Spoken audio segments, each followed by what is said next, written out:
I clean up my billionaire husband's puke every night.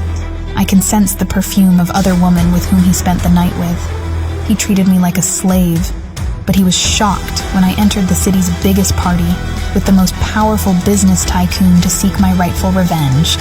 I am Kate, and this is my story. I have an appointment with my husband. I'm sorry, Mrs. Scott. He's in the middle of something. Had asked me to come down and... Breaking news! Ronald Scott and Emily Taylor spotted at the Bellagio. Is he again cheating on his wife? They look so cute together. Netizens are going crazy. Please pass this on to Mr. Scott. I've signed the papers.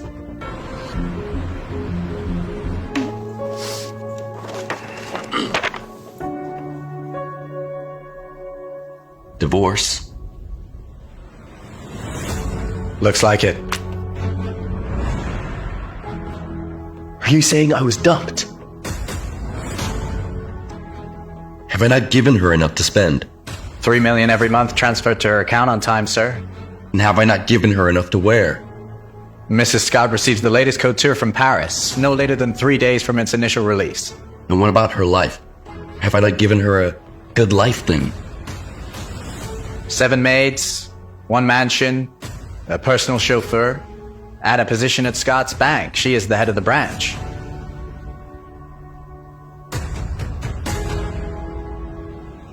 Well then, tell me, Sam, why the divorce? During the first year of the marriage, Ronald and Kate lived a dream life. In the second year, Ronald started taking Kate for granted and spending time with other women.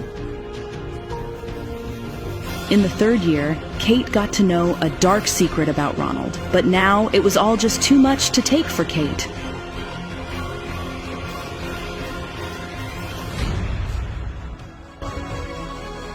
Kate was ready to leave the Scott mansion. She did not bring much when she moved in, and she would only take what belonged to her. Kate's heart no longer pounded when she saw him. Cut to the chase. What sort of games are you playing? You're overthinking. I'm overthinking. You're on touring with me, are you? Reverse psychology, maybe? If suggesting a divorce embarrasses you so much, then file the papers instead. Seriously, you really want to divorce me? I had to get Sam to hand you the divorce papers and you didn't even show up. All you have to do is sign. All I had to do. You're acting as if this means nothing to you, Kate. Ronald had never realized how much he had ignored Kate. He thought a passionate night will change Kate's mind. But just then...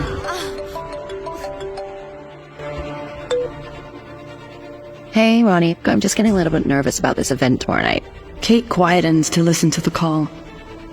It was Emily, the girl Kate had thought Ronald truly loved. Ronald had made Emily into the person she was now. You'll be fine. Sam and I'll pick you up. You'll be okay. Let go of me. Let go of me! Is Miss Scott there? Look, why don't you just invite her tomorrow night? You know, people keep seeing us together, they're gonna think we're getting married. No, you're right. I really bring Mrs. Scott out. I'll let Sam pick you up tomorrow. You get a good night's sleep. Ronnie! Emily called out his name in disbelief. She felt jealous that Ronald was with Kate when she called, and by what she heard on the call, she understood they were in bed together. Though Emily couldn't stand seeing Ronald and Kate together, she also didn't want them to divorce, as it would mean Kate would get half of the wealth of Ronald. You always moan. I never take you to these types of events, and now I'm suggesting it. I didn't want to disturb Mr. Scott and Miss Taylor. Well, Mrs. Scott seems to be so concerned about the rumors of an affair.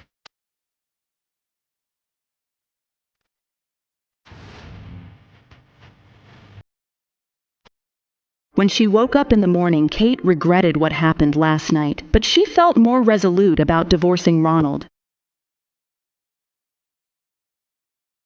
She decided to expose his real face at the party that evening, where the who's who of the city will gather, so that he has no option but to sign the divorce papers. On the other hand, Ronald had noticed that Kate had put divorce papers on the bedside and felt enraged. How can someone do that to me? The Ronald Scott, he thought. He now wanted to teach Kate a lesson.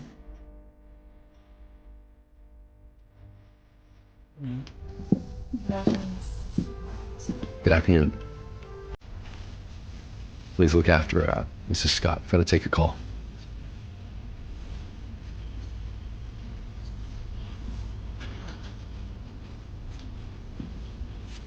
That's Mrs. Scott. No wonder he's having that hair.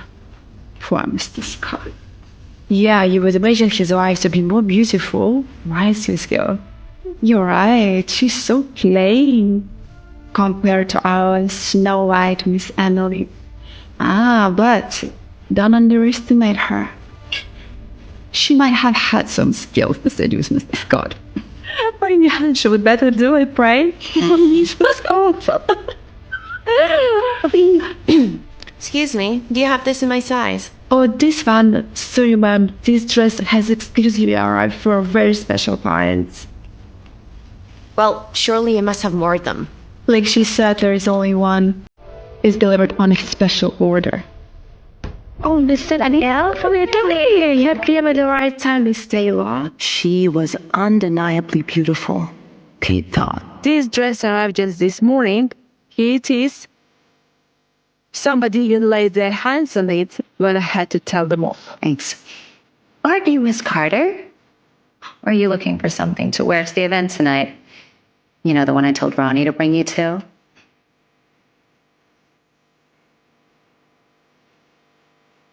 You know, it's funny, we keep going for the same things.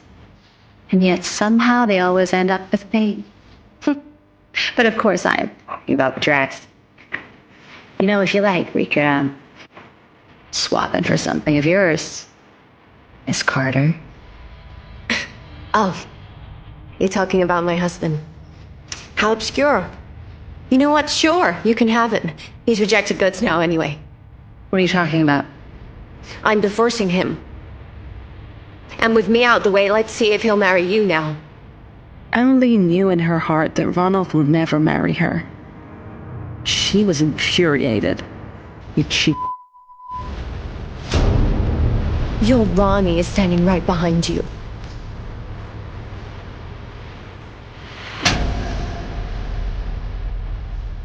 Oh, I'm sorry. Must be somebody who looks like Ronald.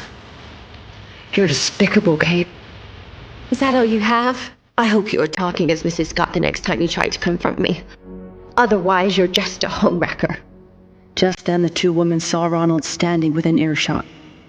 Kate was nervous for a moment, and then she calmed down. So what if he had heard? She had nothing to fear now. Ronald stared at this woman who was suddenly so determined for a divorce. Oh, honey, she literally just hit me for no reason. Kate?